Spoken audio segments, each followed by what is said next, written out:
गुरु का जयकार करने से जी नहीं चुराना चाहिए।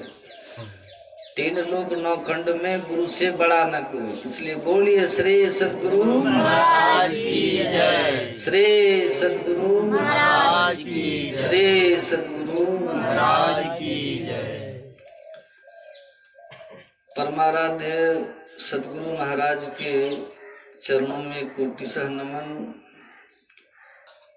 उपस्थित यहाँ के प्रबुद्ध सत्संग प्रेमी महानुभावों, भद्र पुरुषों, पूजनीय माताओं एवं भक्तिमती बहनों, पुंज बिनु मिलहि न संता, सत्संगति संस्कृति कर अंता। संत पलटू साहब अयोध्या में रहते थे।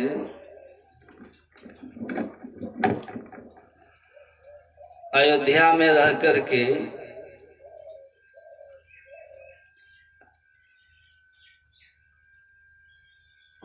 अध्यात्म का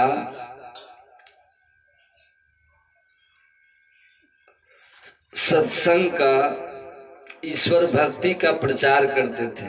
अयोध्या में रहकर कौन करते थे? संत पलटू साहब। तो कर्म कांडियों ने संत पलटू साहब को जिंदा आग में जला दिया।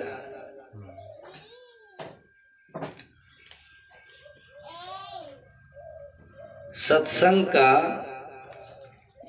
सद्ज्ञान का प्रचार बड़े कीमत चुका के करनी पड़ती है।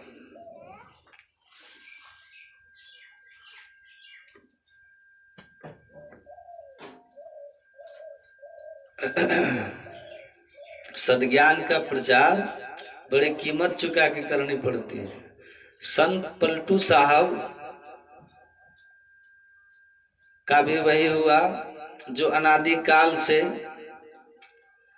सत्य की बात कहने वाले के साथ हुआ है। संत कबीर साहब, उनकी 72 कसनी प्रसिद्ध है। 72 तरह से लोगों ने उनको कष्ट दिया, 72 प्रकार से।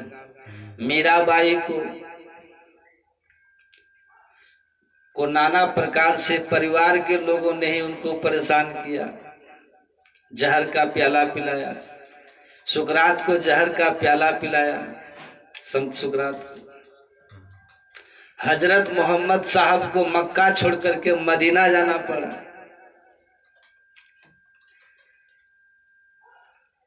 ईसाई धर्म के प्रवर्तक प्रभु ईसा मसीह को क्या किया? कील ठोक दिया गया।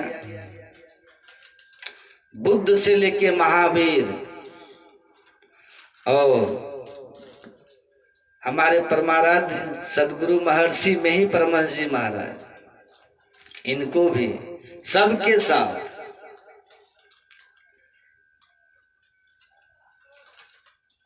दुष्टों ने, कर्मकांडियों ने बुरा व्यवहार किया, जान से मार तक दिया या जान मारने का प्रयास किया।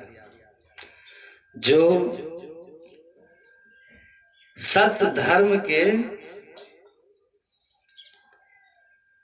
विरोधी रहे, उन लोगों ने जान मार दिया या जान मारने का प्रयास किया। देखिए, हम लोग वोट मांगने नहीं आए हैं आपके पास, है ना। वो तो नेता लोग जीवन भर कुछ करते नहीं है, इसलिए वो लोग चिल्ला चिल्ला के बोलते हैं ताकि आप उनकी बात को सुनिए, क्योंकि उनको कोई सुनना चाहता नहीं है कि नहीं। उनको झूठ बोलना है, उनको ठगना है, तो उनकी बातों को उनको जोर जोर से बोलना पड़ता है, क्योंकि लोग सुनना नहीं चाहते तो वो जबरदस्ती लोग को सुनाते हैं।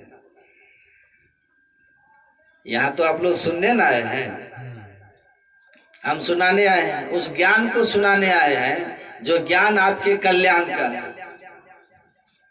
और ऐसी भी कोई मेरी शर्त नहीं है कि हमको चुनाव आप जिता दीजिएगा तो हम आपके लिए ऐसा वैसा कुछ करेंगे, ये तो नगद सौदा है ना। मज्जन फल देखिए तत्काला, काक वहीं पिक बको मराला।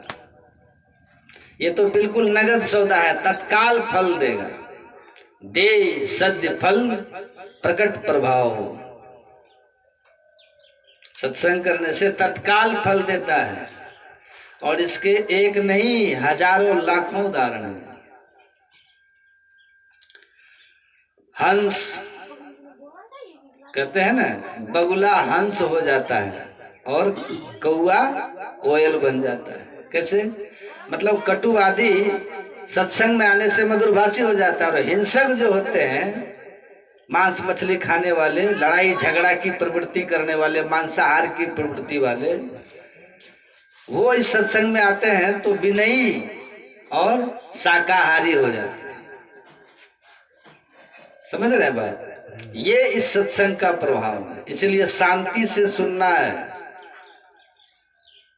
हल्ला उल्ला नहीं करना है। ये संसार में जिस ज्ञान को आप अभी आज बैठ करके बड़े शांति और आराम से सुनते हैं ना, और सामने आकर के कोई हमको विरोध नहीं करता, आपको नहीं करता, न हमें कोई हमसे माइक छीनता है, न आपको कोई कुछ कहता है। कहता है? नहीं कहता है। पर ऐसा सब दिन नहीं था। गुरु महाराज ने भी इस ज्ञान को जन जन तक पहुंचाने के लिए बहुत अपमान सहे, बहुत अपमान सहा। इनको भी जान मार देने के लिए कई प्रयास हुए जो इनके जीवनी में वर्णित है। समझे? इसलिए साधारण मत समझिए। इसीलिए कि संत ऐसा क्यों किए? जिनका अपना कल्याण हो गया, जिनका अपना कल्याण हो गया, वो ऐसा क्यों किए? जिन्होंने जन्म मरण के चक्र को समाप्त कर लिया, जिन्होंने मुक्ति पाली, जिनको अब जन्म लेने का कोई कारण नहीं था, जिनका संसार के प्रति अब कोई कर्म शेष नहीं था, उन लोगों ने क्या किया? इतना कष्ट उठा करके हम लोगों के लिए सदुपदेश दिया, जिंदा जल गए। पलटू साहब ने बड़ी सुंदर बात कही है। लोगों ने उनको जला दिया, लेकिन आप किसी आदमी को जला सकते हैं। कल मैं कह रहा था ना, विचार को नहीं जला सकते, विचार मरता नहीं। ईसा मसीह को क्रोस पे लटका दिया गया, पर आज आधी दुनिया ईसाई है जो उन्हीं के विचार को पकड़ लिया है, विचारों को, है कि नहीं? बोलिए ना। जो भी दुनिया में सही विचार है ना, वो मरता नहीं है। संत सुकरात सद्ज्ञान का उपदेशक थे, यूनान में हुए थे, और उनके समय इस तरह का प्रचार होता था कि आपने पाप जिस ढंग का किया है, जैसा बड़ा छोटा पाप किया है, उस पाप से मुक्ति के लिए उस समय के जो उस धर्म, यहूदी धर्म में जो पुरोहित वर्ग होते थे ना, पुजारी वर्ग होते थे, प्रत्येक धर्म में होता है ना। हम लोग पुरोहित कहते हैं, कोई उनको मौलवी कहता है, कोई उनको पादरी कहता है, कोई प्राइस्ट कहता है ना। तो उस समय उस धर्म में जो पुरोहित वर्ग था, पुजारी वर्ग था, सुनिए ध्यान से, उनके नियम थे कि आपने अगर किसी की संपत्ति, किसी की जमीन हड़प ली, तो जमीन की कीमत जितना होता है उसका 10वां भाग अगर आप जाकर के उनके धर्म स्थान में दान कर देते हैं, तो उससे आपके बेईमानी वाला पाप कट जाएगा। पैसे से पाप काट दिए जाते थे। आपने किसी की हत्या कर दी है, उस हत्या के पाप से बचना है तो एक निश्चित राशि ले जा करके अपने पुरोहित जी को दान कर दीजिए। ये यहूदियों में उस समय प्रचलित था। और संत सुकरात ने क्या किया? जब प्रकट हुए वो, जब उनका यूनान में प्रभाव बढ़ा, तो उन्होंने क्या किया? इन सब बातों का जोरदार खंडन किया और उन्होंने कहा कि पैसे से पाप की मुक्ति नहीं होती। पैसे से अगर पाप नाश हो तो सारे स्वर्ग पर तो अमीरों का राज हो जाएगा, अधिकार हो जाएगा।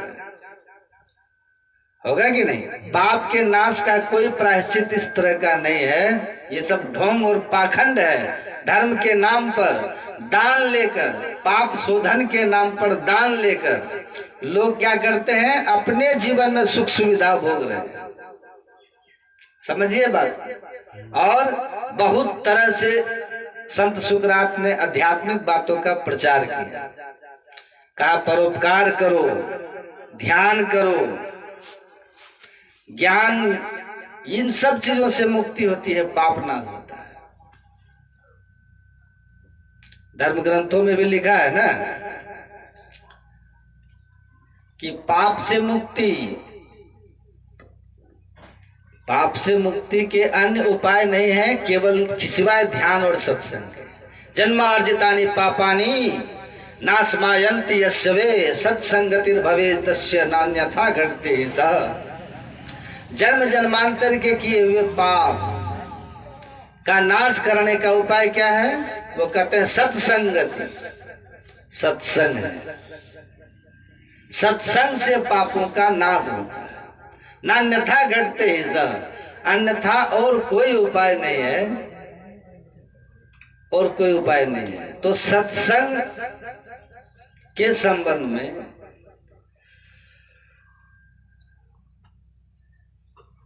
संत महात्माओं ने, धर्म शास्त्रों ने भूरी भूरी प्रशंसा की है और कहा कि सत्संग को ठीक ठीक से सुनिए, ठीक ठीक से समझिए। सत्संग दो तरह का होता है। राधा स्वामी मत का ग्रंथ आप लोग जब पढ़िएगा उसमें संत चरणजीत सिंह जी का प्रवचन है। चरणजीत सिंह जी अपने राधा स्वामी मत के अखिल भारतीय सम्मेलन में अपने एक प्रवचन के क्रम में सत्संग की महिमा पर बोलते हुए उन्होंने कहा कि पूरब में संत मत के एक बहुत बड़े प्रचारक हुए महर्षि मेही परमहंस जी महाराज। राधा स्वामी मत के आचार्य जो थे, जो व्यास में थे, वो कहते हैं कि पूरब में संत मत के एक बहुत बड़े प्रचारक हुए महर्षि मेही परमहंस जी महाराज। उन्होंने सत्संग की जैसी पूर्ण व्याख्या, संपूर्ण व्याख्या दो शब्दों में की है, दो पंक्तियों में की है, ऐसी दुर्लभ व्याख्या किसी भी संत के वाणी में सुनने को नहीं मिलता, पढ़ने को भी नहीं मिलता। दो पंक्तियों में जैसी पूर्ण व्याख्या महर्षि मेही ने की। और वो कहते हैं नित्य सत्संगति करो बनाई। गुरु महाराज की वाणी को उन्होंने कोट किया है कि नित्य सत्संगति करो बनाई, अंतर बाहर द्वै विधि भाई, धर्म कथा बाहर सत्संगा, अंतर सत्संग ध्यान अभंगा। कहते ये अंतर और बाहर बैठ करके सत्संग को सुनना, ये बाहरी सत्संग सुनी समझे जन्मुदित मन मज्जहि अति अनुराग, बैठ करके श्रद्धा और प्रेम से सत्संग के वचन को सुनना, ये बाहर का सत्संग है। और सत्संग में जो बताया जाता है पापों से मुक्ति, आत्मदर्शन, ईश्वर की प्राप्ति, वो ध्यान करना, वो ध्यान साधना आंतरिक सत्संग है, जिससे जीव का पीप से मिलन होता, माया के आवरणों का अंत करके। तो इस तरह की पूर्ण व्याख्या वही धर्म ग्रंथ कहता है कि बिना अंतर बाहर के सत्संग किए पापों का नाश करने का कोई उपाय है ही नहीं। चाहे आप कहीं भी चले जाइए, कुरुते गंगा सागर गमनम व्रत परिपालन मथवा दानम ज्ञान विहीन सर्वमते न मुक्तिम भजति न जन्म सत्य। चाहे मथुरा जाइए, प्रयाग जाइए, काशी जाइए, कहीं चले जाइए, हरिद्वार चले जाइए, कहीं चले जाइए, पाप का नाश नहीं होने वाला है। ध्यान करने से होगा, ज्ञान से होगा। तो मुक्ति, पाप नाश और ईश्वर का दर्शन दुनिया के किसी तीर्थ में जाकर के डुबकी लगा करके नहीं होता। पाप नहीं धुलते, है ना। ऐसा मानना केवल भ्रम मात्र है। केवल भ्रम मात्र है, केवल अज्ञानता का प्रदर्शन है। सुन रहे थे ना कल भीष्म जी का प्रसंग, गंगा के पुत्र थे, कहाँ पाप नाज हुआ, बातचीत भी करते थे, फिर भी उनका पाप खत्म हुआ। तो गंगा में नाच से पाप खत्म होता है। तो सुकरात भी इन बातों को कहते थे। कबीर साहब कहते लोकामती का भोरा रे, जो काशी तन तजे कबीरा, राम ही कौन निहोरा रे। अरे अगर तुम ऐसा कहते हो कि काशी में जाकर के मर जाने से मुक्ति होती है, तो परमात्मा को पाने के लिए नाना तरह से जो लोग महात्मा सब साधन ध्यान कर रहे हैं, संयम सदाचार का पालन करते हैं, कठिन कठिन गृह त्याग करके हिमालयों में जाकर के साधनरत हो जाते हैं। अगर मुक्ति इतनी सरल थी कि काशी में मरो और मोक्ष हो जाए, तो फिर इतने सारे भजन ध्यान की बातें वेदों पुराणों में संतों की वाणियों में देने का क्या मतलब था। कहते इतना सहज नहीं है, ये सब भ्रम है। काशी में रहने वाले जो पुजारी हैं, पंडे लोग, उनके केवल रोजगार मात्र है, उनसे उनको लाभ होता है, आपको कोई लाभ होने वाला नहीं। उन्होंने कहा राम भगति में जाको हित चित, ताको अचरज कहा, गुरु प्रताप साधु की संगति, जग जीते जात जुलाहा। गुरु की कृपा से और सत्संग साधु के संग से इस संसार को जीत करके, कबीर साहब कह रहे हैं, अर्थात जन्म मरण के चक्र को समाप्त करके कबीर जा रहे हैं। गुरु की कृपा और सत्संग के प्रभाव से अंतर बाहर सत्संग करके कहे कबीर सुनो हो संतो, भरम परो जनी कोई, जस काशी तस मगहा उसर हृदय राम जी। कहते हैं मूल बात यही है कि आपके हृदय में राम है कि काम है। अगर काम है, संसार की वासना है, तो वास सुरति ले आवे देहावसान समय, चित्ते यदि यदि विभावित तत्देव भवे जीव देव जन्म कारणम। अगर अंत समय में आपके हृदय में संसार की वासना है, तो वो वासना आपको फिर संसार में खींच करके ले आएगी। लेकिन अगर आपके हृदय में राम बसते हैं तो मुक्ति होगी, इसमें कोई संशय नहीं है। चाहे शरीर काशी में छूट जाए, चाहे शरीर मगहर में छूट जाए, चाहे शरीर भावे देह छूटी जाओ काशी माही गंगा तट, भावे देह छूटी जाओ क्षेत्र मगहर में, भावे देह छूटी जाओ विप्र के सदन मध्य, भावे देह छूटी जाओ स्वपच के घर में, भावे देह छूटे देश या अनारय में, भावे देह छूटी जाओ वन में नगर में। सुंदर ज्ञानी के कछु संशय रहत नहीं, स्वर्ग नरक सब भागी गयो भर में। कहते हैं काशी में मर जाओ या मगहर में मर जाओ, चाहे किसी ब्राह्मण के घर में या किसी चंडाल के घर में, चाहे वन में मरो या नगर में शरीर का त्याग करो। सुंदरदास जी कहते हैं जिसको ज्ञान हो गया है, जिसको ज्ञान हो गया, आत्मज्ञान हो गया, अंतर बाहर के सत्संग से जिसने आत्मज्ञान को उपलब्ध कर लिया, वो कहीं भी शरीर का त्याग करेगा, उसको कोई संशय नहीं है कि वो मोक्ष धाम में जाएगा, मुक्ति के धाम में जाएगा, जन्म मरण से मुक्त होकर परमात्मा के धाम में जाएगा। बाकी अगर ज्ञान विहीन है, ज्ञान नहीं है, तो दुनिया के नाना प्रपंच और कर्मकांड अगर आपको मोक्ष दे दे, कहते ये असंभव है, असंभव है। वेद पुराण सब को पढ़ के देख लीजिए, किसी भी धर्म के ग्रंथ को पढ़ के देख लीजिए। तो ये सत्संग सुकरात जो थे ना, इसी तरह का प्रचार करते थे संत सुकरात कि आत्मज्ञान ही मोक्ष का एकमात्र साधन है, पाप नाश का साधन है। और आत्मज्ञान की प्राप्ति ध्यान से होती है, कर्मकांड से नहीं, माइक आवरणों को पार करने से होता है। फल क्या हुआ कि उनके खिलाफ लोगों ने शिकायत किया राजा से, कहा कि देखिए ये लोगों को धर्म विरोधी बना रहा है, संत सुकरात धर्म विरोधी बना रहा है। गुरु महाराज जी ने कहा कि देखिए कितने दुर्भाग्य की बात है कि एक ईश्वर पर अचल विश्वास, पूर्ण भरोसा और उसकी प्राप्ति अपने अंदर में होगी, ऐसा भाव रखने वाला, ऐसा ज्ञान रखने वाले को आस्तिक माना जाता था, सच्चा ईश्वर भक्त माना जाता था, क्योंकि यही वेदों में ईश्वर की भक्ति है। लेकिन दुर्भाग्य ऐसा हुआ कि जो एक ईश्वर को मान करके उसकी प्राप्ति के लिए अंतर साधन कर रहा है और बहुदेव उपासी नहीं है, अनेक देवी देवताओं का पूजन नहीं करता है। लोग अनेक देवी देवताओं को पूजने वालों को वेद में नास्तिक की ही संज्ञा दी गई है, अर्ध नास्तिक है वो, जो एक ईश्वर को छोड़ करके अनेक देवी देवताओं की उपासना पूजा करता है, वो नास्तिक है। भगवान कृष्ण ने भी गीता में साफ साफ कहा, भूत को पूजने वाला भूतों को प्राप्त होता है, अनेक देवी देवताओं को पूजने वाला देवलोकों को प्राप्त होता है, लेकिन मुझे पूजने वाला मुझको प्राप्त होता है, भगवान कृष्ण कहते हैं। और जो मुझको प्राप्त होता है वो फिर दुख में संसार में नहीं आता।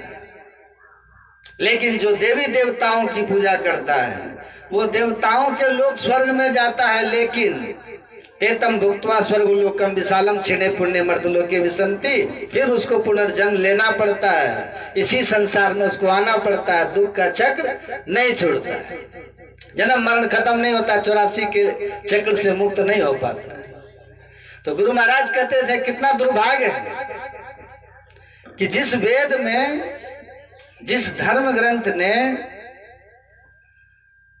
एक ईश्वर को मान करके उस ईश्वर पर विश्वास करके उसकी प्राप्ति अपने अंदर में होगी के लिए साधना को आस्तिक और ईश्वर भक्ति का और बहुदेव उपासियों को नास्तिक का, कालांतर में चलकर क्या हुआ कि जो अनेक देवी देवताओं को पूजने लगा, लोग कहते हैं कि ये सनातन धर्मी है, कहते हैं ना, ये सनातन धर्म के उपासक है। और जो एक ईश्वर को मानने लगा, लोग उसी को कहने लगे अरे ये लोग नास्तिक है, किसी देवी देवता को नहीं मान रहा है। देखिए किस तरह से ज्ञान को अज्ञान और अज्ञानी को ज्ञानी घोषित कर दिया है, समझिए बात। तो ये बहुत ही धर्म की इससे बहुत हानि हुई, अध्यात्म को इससे बहुत हानि हुई। ज्ञान जब अज्ञान से ढक जाएगा ना तो दिक्कत तो होगी। संत सुकरात ने जब लोगों को कहा कि धन से किसी की मुक्ति, पाप की मुक्ति नहीं होती है, कि आपने किसी के साथ बलात्कार कर दिया है, दुष्कर्म कर दिया है और उसके बदले आप मंदिर में पैसा चढ़ा दिया तो आपके पाप नाश हो गए, उस पाप से मुक्त हो गए, ऐसे प्रचार के लोग ऐसी धारणा मानते थे। संत सुकरात ने देखा कि सबको ये लोग नरक भेज देंगे और अपना तो खुद नरक जाएंगे ही, इन सबको भी नरक पहुंचवा देंगे। इसलिए संत सुकरात ने क्या किया, लोगों को इस पाखंड के खिलाफ खड़ा होकर के उन्होंने उपदेश करना प्रारंभ किया। परिणाम क्या हुआ कि लोग जाकर के राजा को कान भर दिया कि सुकरात लोगों को धर्म विरोधी बना रहा है। क्या बना रहा है?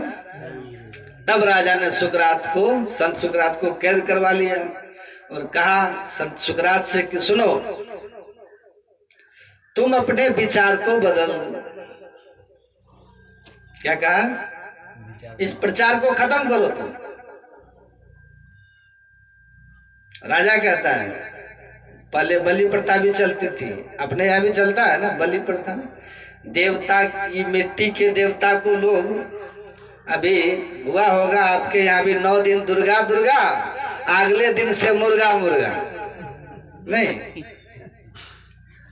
है? हुआ होगा ना, 9 दिन एकदम दुर्गा माँ के बारे में ही बात करेंगे और 10वें दिन से कहाँ मुर्गा बढ़िया है खोजना शुरू करेंगे। यही पाखंड है।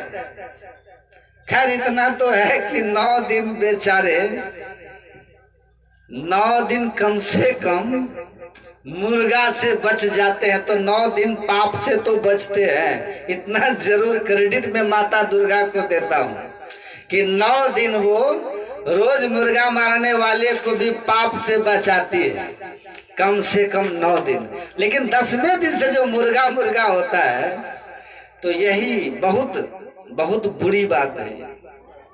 ठीक है, तो वहां भी बलि प्रथा थी। सब लोग ले आते थे साल में एक दिन देवी के यहाँ। प्रत्येक आदमी को अपने घर से कोई न कोई पशु लेके आना पड़ता था बलि के लिए। संत सुकरात भी आए, सब अपना पशु लाइन में लगा दिया, एक एक करके सब कट रहा है। संत सुकरात को कहा तुम्हारा पशु कहाँ है जी? तो मिट्टी का बना हुआ एक पशु, एक मिट्टी का बना हुआ भेड़ा लेकर के आए संत सुकरात। कहा कि मेरा पशु यही है। कहा कि ये मिट्टी वाला? कहा कि जब देवता मिट्टी का है तो पशु असली क्यों चढ़ाएंगे भाई? पशु भी मिट्टी का चढ़ेगा। देवता मिट्टी का, पशु जिंदा जागरण। यही तो गोरखनाथ जी समझाते हैं, सजीव तोड़ी ला और निर्जीव पूजी ला। अब पाप के करनी कैसे दूतर तरीला। कहते हैं जीव को मार देते हो, निर्जीव पर चढ़ा देते हो पत्थर पाषाण पर। सजीव को मार दिया, निर्जीव पर चढ़ा दिया। पाप कर्म करते हो और कहते हो नरक से हम मुक्त हो जाएंगे।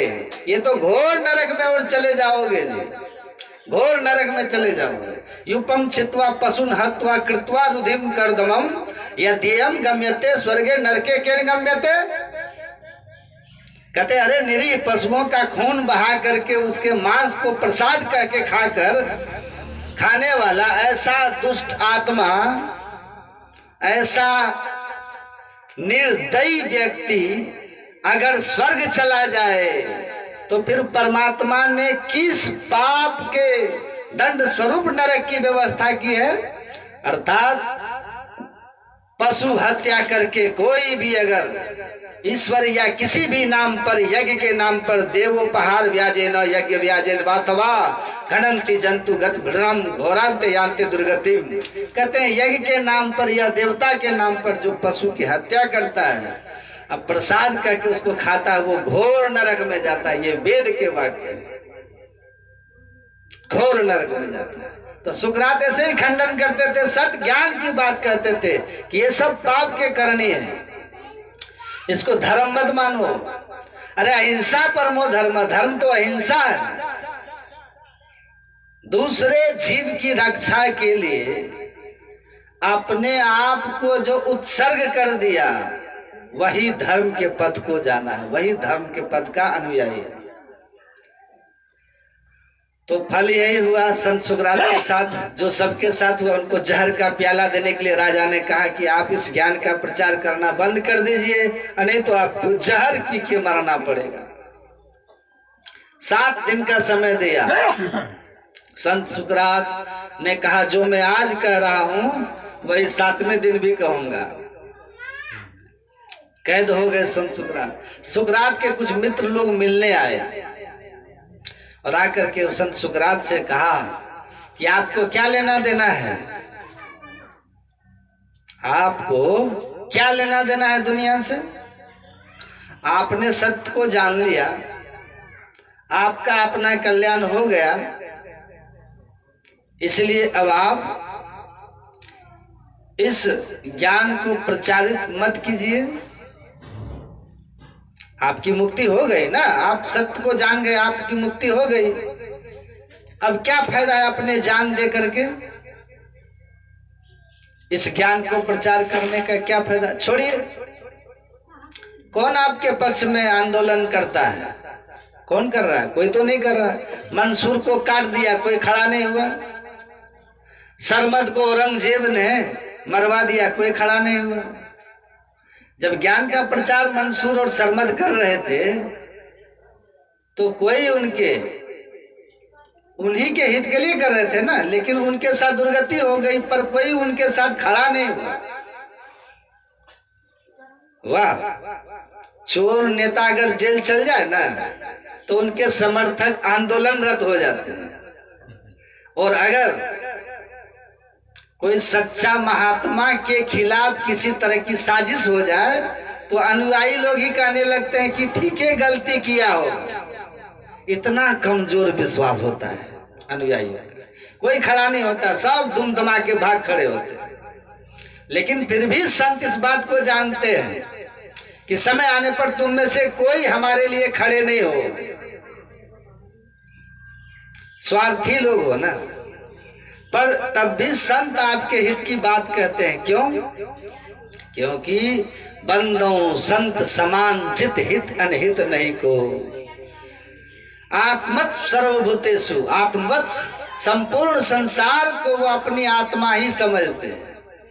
वो बिल्कुल सब में अपने आप को ही देखते हैं। इसीलिए जब आपको अपना ही मान लिया तो अपनों के लिए दुख उठाने में किसी तरह की कोई परेशानी नहीं होती। जिससे आपको प्रेम होगा उसके लिए काम करने में आपको कष्ट उठाने में कठिनाई नहीं होती।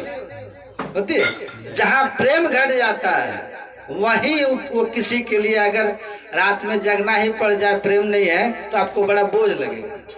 लेकिन प्रेम अगर है, बच्चा बीमार रहता है, माँ को रात भर जगने में कोई कठिनाई होती है?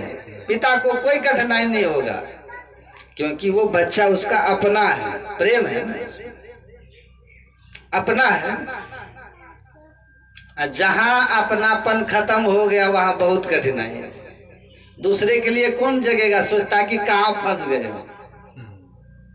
तो संत आत्मवत होते हैं, संपूर्ण संसार को अपना ही समझ रहे हैं, तो उनको आपके लिए कष्ट उठाने में कोई कठिनाई नहीं होती। वो जानते हैं आगे चल के ये संतान नालायक भी हो सकता है और हमारे दो के चक्कर में हमको काशी मथुरा हरिद्वार भी भेज सकता है।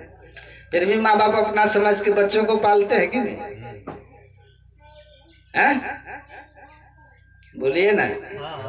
तो संत सुकरात को लोगों ने कहा कि जिनके लिए आप धर्म प्रचार कर रहे थे, जिनको पाखंडियों से आप मोह मुक्ति दिला रहे थे, जिन लोगों को ज्ञान का दर्शन करा रहे थे, उनमें से कौन आपके लिए राजा के आदेश के और उन पाखंडियों धर्म विरोधियों के खिलाफ कौन खड़ा है? उन आडंबर वालों के खिलाफ कौन आंदोलन कर रहा है? क्या फायदा हुआ आपको? छोड़ दीजिए, आप कह दीजिए कि ठीक है, जो हो रहा है सब सही है, आपका अपना कल्याण हो ही गया है, चले जाएंगे आप। संत सुकरात ने कहा आप हमारे हित की बात कहते हैं, हम आपकी बातों से सहमत हो जाएंगे, लेकिन ये बताइए कि क्या मैं अगर ज्ञान प्रचार को बंद करके और कह दूं कि ठीक है, इस तरह धन के बल पर पाप से मुक्ति हो जाती है, मैं अगर कह दूं जीव हत्या करके देवताओं के नाम पर स्वर्ग मिल जाता है, मैं इन बातों का समर्थन कर दूं, तो राजा मुझे तो छोड़ देंगे और मैं मरने से बच जाऊंगा। तो कहा कि हाँ। तो कहा कि फिर तब हम कभी नहीं ना मरेंगे, फिर तो हमारी कभी मृत्यु नहीं ना होगी। तो कहा कि महाराज ये कैसे संभव है, ये कैसे संभव है, एक दिन तो मरना ही ना होगा। तो संत सुकरात ने कहा कि जब एक दिन मरना ही है तो फिर अधर्म के लिए और असत्य के लिए क्यों मरूं? सत्य और धर्म के लिए क्यों नहीं शरीर का त्याग करूं? मरना तो है, जहर पीकर मरना पड़े या यहाँ से बच गए तो 10 साल बाद मरना पड़े, मौत तो आएगी ना। लेकिन मौत अगर सत्य और धर्म के पथ पर चलते हो जाए तो समझ जाइए कि मानव जीवन आपका सार्थक हो गया, नहीं तो व्यर्थ चला गया। तो सत्य और धर्म पर चलते हुए एक बहुत बड़ी बात उन्होंने कही, संत सुकरात ने कहा, जो बात, जो ज्ञान, जो विचार, जिस धर्म को मैं जीते जी लोगों के बीच स्थापित नहीं कर सका, मन मानस में बैठा नहीं सका, तो निसंदेह मेरी मृत्यु उस बात की लोगों के मन मानस पर बैठेगी। क्योंकि तब लोगों को ये महसूस होगा कि जहर का प्याला पीना सुकरात मंजूर कर लिया, लेकिन अपने विचार से टस से मस नहीं हुआ।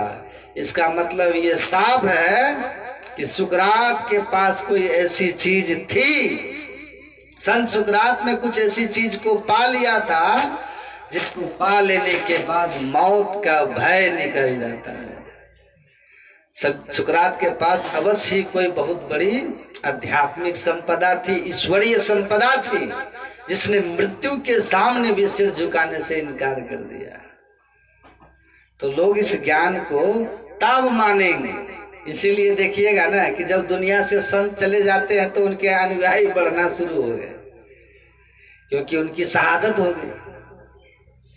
तो संत पलटू आग में जल गए, लेकिन बड़ा सुंदर बात कहा, लगन मुहूर्त सब झूठ है, सबे बिगाड़े काम, पलटू शुभ दिन शुभ घड़ी, याद पड़े जब नाम। कहते ये लगन और मुहूर्त जो आप लोग दिखाते हैं ना, 25 लाख खर्च करके आप अपना मकान बनवाते हैं, पर मानसिक रूप से आप इतने गुलाम हैं कि 25-30 लाख खर्च करके जो मकान बनवाए हैं, उस मकान में आप अपनी मर्जी से घुस नहीं सकते, जब तक कि कोई आकर के देख करके कहेगा नहीं कि शुभ दिन कौन है। घुस जाइएगा? नहीं घुसता है? आप बताइए। आप जिस बच्चे को 9 महीने तक माँ गर्भ में रखी,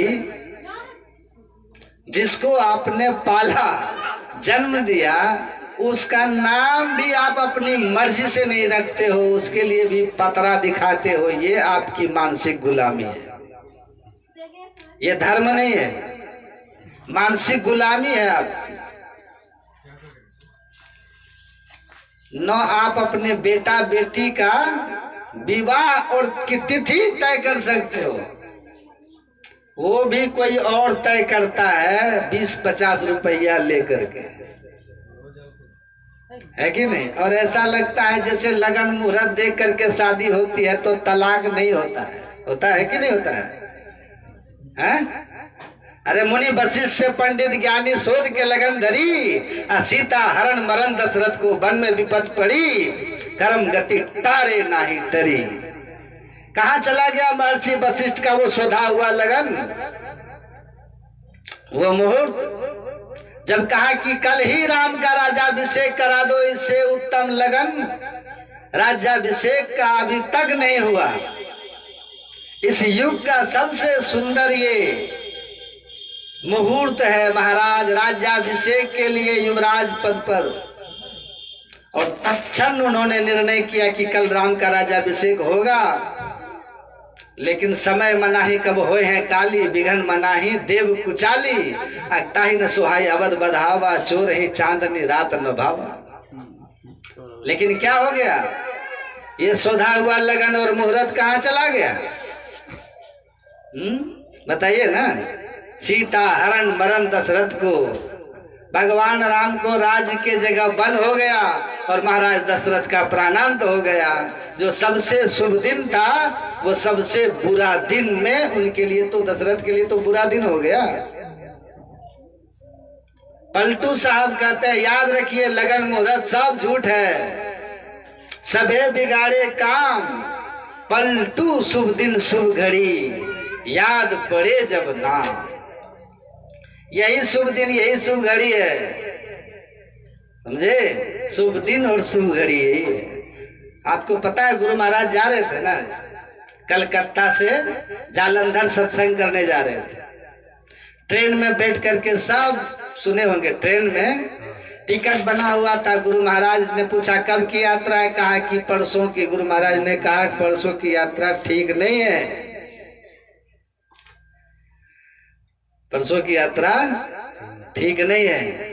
वो कोई पोथी पत्रा देख के नहीं बोले थे, अंतर प्रज्ञा से बोले थे। जान ही 3 काल कर ज्ञाना करतल में अमलख समाना, भूत भविष्य वर्तमान तीनों जिनके सामने प्रत्यक्ष हो गया हो वही संत होते हैं। लेकिन बहुत निवेदन हुआ कि हुजूर चला जाए, फिर टिकट नहीं मिल पाएगा, सत्संग का प्रचार हो गया है, नहीं जाने से बहुत मुश्किल हो जाएगी। तो गुरु महाराज जी ने कहा, पूज्य संत सेवी बाबा ने कहा हुजूर आप जब साथ में हैं तो सब दिन शुभ हो जाएगा, यात्रा का मुहूर्त शुभ हो जाएगा, शुभ हो जाएगा। तो हमारे गुरु महाराज ने कहा ठीक है, चलो जाही स्वर चले ताही पग दीजे, एक टक्कर का लहू से ले। और वो लोग ट्रेन में गए और इलाहाबाद के नैनी स्टेशन पर जबरदस्त एक्सीडेंट हुआ। ट्रेन में बहुत लोगों की क्षति हुई, लेकिन जिस बोगी में गुरु महाराज थे उस बोगी में किसी को बाल बांका भी नहीं हुआ। बोलिए श्री सद्गुरु महाराज, क्योंकि वहां नाम को जपने सुमरने वाले लोग थे ना। सब सच्ची। तो संत जो होते हैं वो सद्ज्ञान का उपदेश करते हैं और समझाते हैं कि कहाँ भटकते हो, कहाँ जा रहे हो। अरे मुद मंगल में संत समाजू, जो जग जंगम तीर्थ राजू। ये चलता फिरता हुआ तीर्थराज प्रयाग आपके बीच आता है और ये कहता है कि डुबकी मारना है तो यहाँ मारो। तीर्थ संत समाज आत्मा गंग है, तट है शील सने और दया तरंग है, निर्मल नीर गंभीर ज्ञान धारा बहे। अरे हाँ पर तू गुरु दरिया में नहाए तो दुर्मति ना रहे। यहाँ नहाओ सत्संग में, सारे दुर्मति आपकी चले जाएंगे, सारे कुबुद्धि आपके चले जाएंगे। और यहाँ नहीं नहाए, दुनिया में कहीं नहा लिया, दुर्मति दुर्बुद्धि नहीं जा सकती है। इसीलिए एक जगह मैं प्रवचन कर रहा था और मैं प्रवचन के क्रम में कहा कि गरुड़ पुराण में जहां पर भगवान विष्णु गरुड़ संवाद है 12वें अध्याय में, वहां पर भगवान विष्णु को गरुड़ जी ने जब पूछा कि अंधा कौन है, तो गरुड़ जी जो थे, गरुड़ जी के से पूछने पर कि कौन अंधा है, भगवान विष्णु ने कहा है गरुड़ जी, असली अंधा वही है जिसको सत्संग विवेक की निर्मल नेत्र नहीं है। चर्म चक्षु न होते हुए भी आदमी आंख वाला होता है और चर्म चक्षु रहते हुए भी लोग अंधे होते हैं। सूरदास वो ये आंख भले नहीं थी, पर सूरदास को आप अंधे नहीं कह सकते हैं, क्योंकि सूरदास को तो कण कण में समाहित ईश्वर को देखने वाली आंख दृष्टि थी। ये चर्म दृष्टि उनको नहीं थी, आत्म दृष्टि थी। आप उनको अंधे नहीं कह सकते सूरदास जी। संत होमर भी जन्मांध थे, लेकिन उनकी रचना, उनकी वाणी इतनी महान है कि दुनिया में कितने लोग उस वाणी को अनुसरण करके महान हो गए। वो भी जन्मांध थे, उनको आप अंधा कह सकते हैं क्या? सूरदास आपके सामने अंधे हैं कि आप अंधे उनके सामने?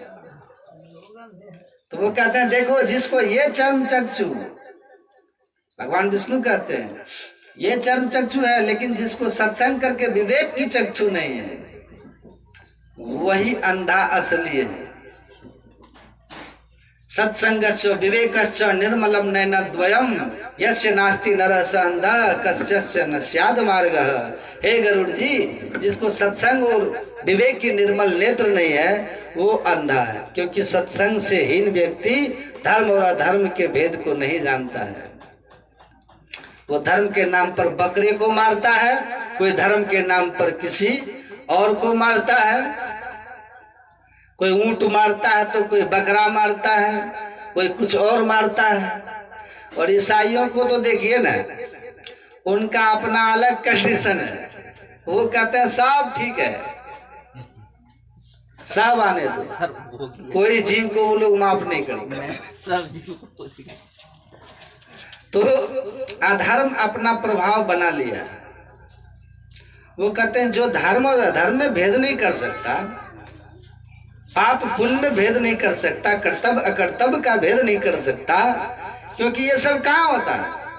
ये तो सत्संग में होता है। मति कीरति गति भूति भलाई जब जे जतन जहां जे पाई, सो जानव सत्संग प्रभाव लोक वेदना अनुपाओ।